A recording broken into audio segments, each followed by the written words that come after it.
Xin chào tất cả các bạn đang xem video chia sẻ về các kiến thức ISO 9001 của mình. Rất vui được gặp lại mọi người. Làm về ISO 9001 hay ISO 14000 hay 7000 mà không biết cơ quan nào viết ra nó thì hơi sai sai nhỉ. Hả? Ngày hôm nay là Plus sẽ tóm tắt cho các bạn về tổ chức viết ra các tiêu chuẩn mà các bạn đang dùng, đó chính là tổ chức ISO. Tổ chức đó có điều gì thú vị, cơ cấu ra sao, hoạt động thế nào? Hãy cùng bắt đầu tìm hiểu luôn nha. What we do here is go back, back, back, back, back, back, back, back.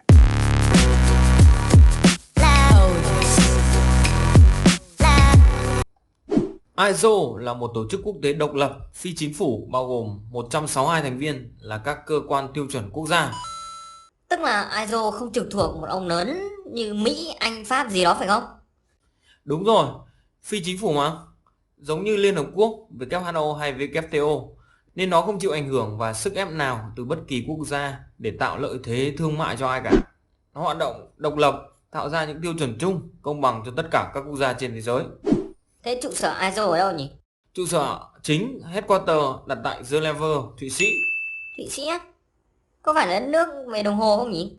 Đúng rồi, không chỉ nổi tiếng về đồng hồ, Thụy Sĩ là nơi mà 200 tổ chức quốc tế khác cũng đặt trụ sở ở đây.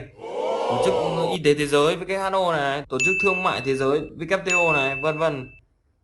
Cũng có thể vì lý do đó mà ISO đã chọn nơi đây làm trung tâm hoạt động. Chắc trụ sở ISO phải to lắm nhỉ? Đây, có hình ảnh ISO đây, có muốn coi không?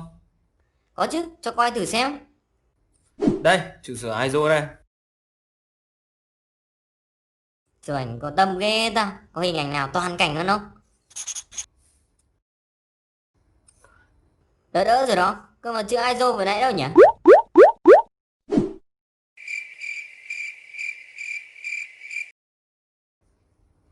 Thông qua các thành viên, ISO tập hợp các chuyên gia để cùng chia sẻ kiến thức và xây dựng tiêu chuẩn quốc tế tự nguyện, cung cấp giải pháp đối với các thách thức toàn cầu.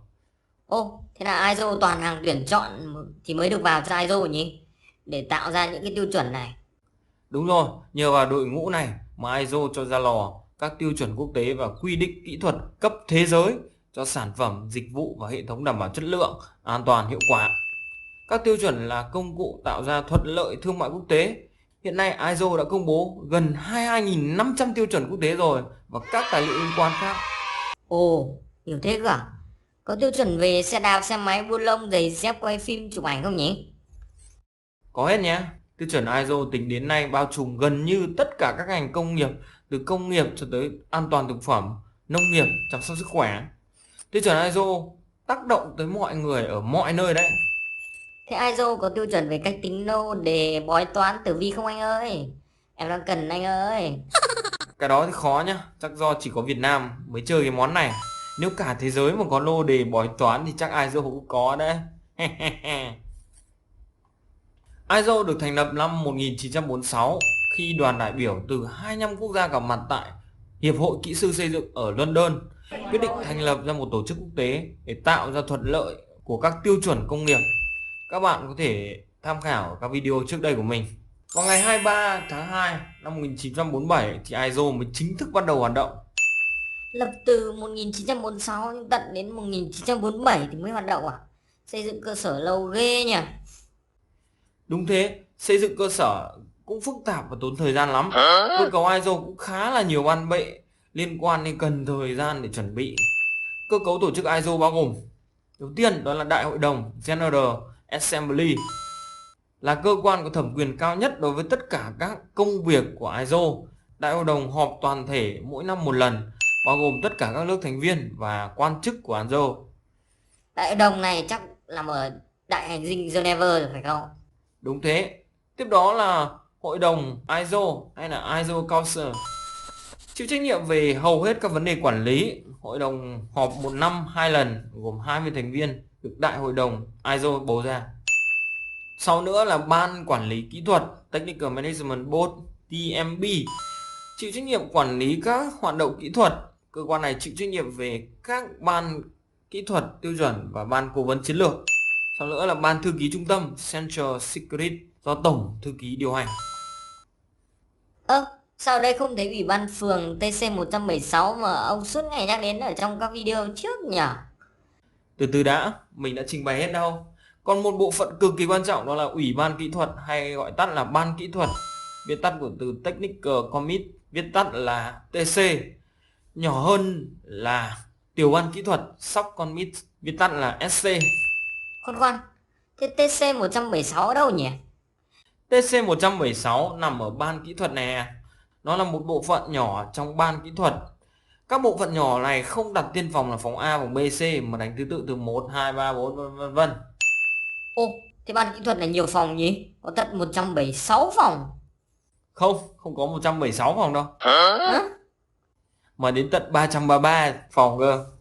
Wow. Mỗi ông TC này sẽ ôm một mảng. TC1 chịu trách nhiệm về viết các tiêu chuẩn về ốc vít, TC2 viết cho các chốt, TC6 viết về giấy, vân vân đến TC176 này cho Hệ thống quản lý chất lượng phải không? đúng thế, rốt mọi ngày mà hôm nay sao thông minh đột xuất thế nhỉ? Không phải xỏ. Nói chung là ISO có càng nhiều TC thì chúng ta sẽ có càng nhiều lĩnh vực có tiêu chuẩn, spec để chúng ta dùng đúng không? Chuẩn luôn. Trở lại với tổ chức, ngoài các ban bệ chính thì ISO có các thành viên là các tổ chức tiêu chuẩn hàng đầu ở các nước. Mỗi quốc gia chỉ có một thành viên đại diện. Thế tôi có thể trở thành thành viên đại diện ISO được không nhỉ? Các cá nhân và công ty thì không thể giữ vai trò thành viên ISO được. Chỉ có các cơ quan trực thuộc nhà nước hoặc là các tổ chức cực kỳ uy tín và được công nhận thì mới có khả năng gia nhập được ISO nhé. Thế thì Việt Nam có ai không? Có chứ, chúng ta có Tổng cục Tiêu chuẩn Đo lường Chất lượng thuộc Bộ Khoa học và Công nghệ, là thành viên duy nhất của Việt Nam trong ISO, gia nhập từ năm 1977 cơ. Ôi, gia nhập sớm thế. Nhờ là thành viên của ISO, Tổng cục có đủ thẩm quyền và năng lực để cấp phép cho các tổ chức chứng nhận CB, tổ chức công nhận AB hoạt động. Sau này các tổ chức CB đi chứng nhận các tiêu chuẩn ISO khác cho các công ty và phát hành chứng chỉ như kiểu như là ISO 9001, ISO 14000 vân vân. Còn các bạn nào thắc mắc về CB hay AB là gì thì có thể tham khảo video về các cấp độ chứng nhận ISO của mình nhé. Như vậy là mình đã tóm tắt về tổ chức ISO cho các bạn rồi. Tóm lại cho các bạn này. Tổ chức ISO là một tổ chức phi chính phủ nhưng thành viên lại đến từ 162 đất nước, chính phủ khác nhau. Họ có hội đồng với các phòng ban liên quan. Tổng hành dinh tại Geneva, Thụy Sĩ. Có các ban kỹ thuật, tiểu ban kỹ thuật, TC và SC để tạo ra các tiêu chuẩn cho cả thế giới. Nếu thông tin ở video này hữu ích, bạn có thể cho mình một like nha. Bạn nào muốn biết thêm về các kiến thức ISO 9001 thì hãy ấn theo dõi kênh để không bỏ lỡ những video nào mới ra của mình. Xin chào và hẹn gặp lại các bạn ở video tiếp theo nha. Bye bye. Savannah